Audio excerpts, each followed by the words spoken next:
Сәлем достар. Егер де үйде кимейтін күртешелеріңіз болса, оны лақтырып тастауға асықпаңыз.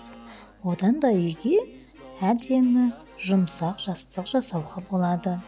Ақшаға келген затты ысырап қып лақтырғанша, үйге керекті жастық жасап үнемдеуге болады.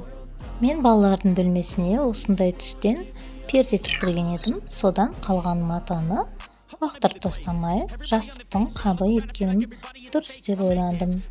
Матаның размерімен күртешемді өлшеп, оның іш жағын сыртқа қаратып, екі бүктеп алдым.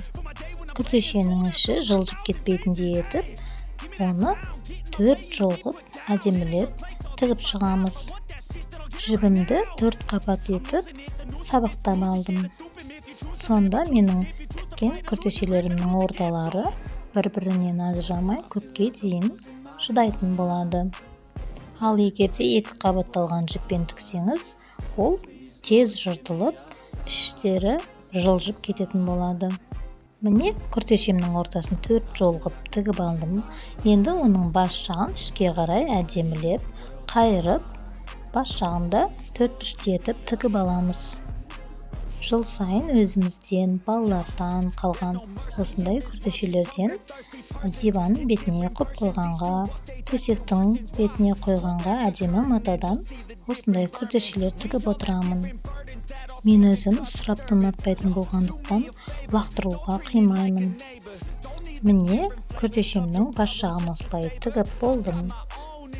Енді тігілген бетін басқа жағына ауыстырып, аяқ жағында кішкене бүктеп, оны да әдемілеп 4 бұрышты етіп тігіп аламыз.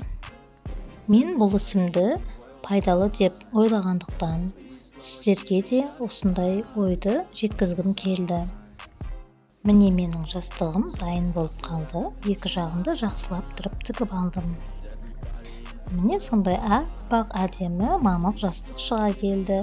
Енді матамызды алып, әдемілеп екі бетін майдалап 4 қабатталған жіппен тігіп аламыз. Айтқандай достар, менің каналыма тіркелуді ұмытып кетпеңіз. Міне менің жастығымның тысы дайын болды. Енді жастығымызды қаптаймыз. Қараңыздаршы, өте керемет жастық шықты. Жастықты қаптағанда жастықтың бұрыштарын қолыңызбен түзеп әдемілеп алыңыз. Енді ең соңғы ашық тұрған жерін ішке қарай қабаттап, жақсылап тұрып тігіп аламыз. Негізі жуғанға оңай болу үшін замок тігіп қойсаңыздар да болады. Менде дәл қазіргі сәтте замок болмағандықтан тігіп қоюды жөн көрдім. Достар, міне менің жастығым дайын болды. Өте керемет, жұмсақ, әдемі жастық шықты. Достар, сіздерге жастық жасаудың оңай жолы ұнап жатса, менің видеома лайк басып, комментарий қалдырып, менің каналыма тіркеліп кетіңіз.